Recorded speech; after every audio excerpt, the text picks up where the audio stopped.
Helldivers 2 is certainly having a monumental week when it comes to player count, when it comes to sales, and when it comes to public perception. There's a lot of things that have come out over the last couple of days from the CEO and just reports on the game, and I think it's important to talk about it because right now I think they are really showing what it means to bring out a quality product and also do things the right way when it comes to live service. If you are going to count it as a live service game, it is a live game and always online game, so you're going to put it into that category. But it's doing things that are going against everything that the industry currently does and the manipulative and the predatory practices that come from a lot of these games.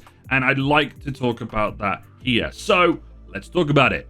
The big positive to the big negative of Helldivers 2 right now is that they are currently having matchmaking issues due to the fact that there's over 200,000 concurrent players over the last couple of days on Steam. I don't even know what the numbers are on PlayStation, but that is a lot for a studio that probably wasn't necessarily prepared for this amount of players jumping into the game. I can only imagine that it's on PlayStation, that it's maybe the same region of 200,000, if not more, because a lot of people will be jumping to this on console. And it's actually sold over 1 million copies in the last week since it launched, which is pretty remarkable, being the fact that it is at a lower price point. And I think it's only going to go on strength to strength over the next couple of weeks when more people decide to jump in and they give more updates to the game. They potentially add more content. Now, the reason I want to talk about the price point so much is because most live service games right now, they're either going to be free to play and then they put out microtransactions that are extremely overpriced for what the game is offering for you, or it's a AAA title that releases with the promise of live service, doesn't have the content that it means at launch, and then is still charging you for monetization such as the microtransactions for cosmetics and stuff. Now, yeah, we can get into all this stuff with cosmetics and they don't really affect gameplay, but when a game is £35, say $45 in this point with Helldivers, and you've got these huge companies charging, you know, $20, $30 for a bundle just for cosmetics and some extra things within the game. Now, cosmetics are cosmetics. They are going to be a thing that you like to make your character look that way. Do you really want to be spending that much money after you've just spent $70 on a premium title? I don't think that's right, and I'm not a massive fan of it. Here in Helldivers, you get the experience that you want for £35, and then it's literally like $1 or $2 for a couple of credits to get a piece of gear that is a cosmetic that you can get better looking stuff within the game, which is how it should be. The cosmetic store shouldn't take over what you could actually go and earn within the game. But that's just my opinion when it comes to that. I've had this issue with Destiny for a very, very long time because a lot of the sets that you get within the Eververse store look better than what you have in the main game. The truly remarkable thing is the CEO for Arrowhead came out on Twitter replying to a fan about how they approach monetization, and he basically said you have to earn the right to monetize. I truly believe that. If people want to support this title, they have an option, but we are never forcing them to do so. This was in another post about how they balance the in-game purchases and trying to avoid pay to win, which I've already discussed in my review. And honestly, the pay to win argument, if you actually look into the game, it's quite minimal and it isn't even a topic of discussion, especially with some of the stuff.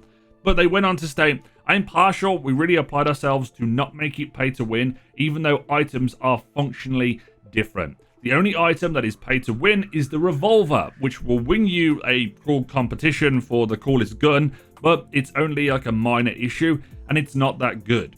Having actually used the revolver in game, you only have about 6 or 7 shots in there. I think it's 6. Yeah, it would probably be 6. And it isn't that good. You will end up being able to kill a lot of different enemies, but when you go into those higher difficulties, I don't think you're necessarily going to be bringing a revolver to play.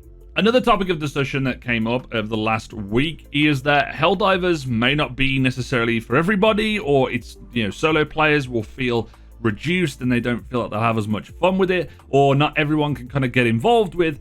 And the statement that rings true is if you go to the Arrowhead Game Studios website, the first message or quote that you will see in front of you on the website is a game for everyone is a game for no one. There is a subtle difference in trying to make something to please everybody than making a dedicated experience for a specific audience that really excels at what they're trying to do.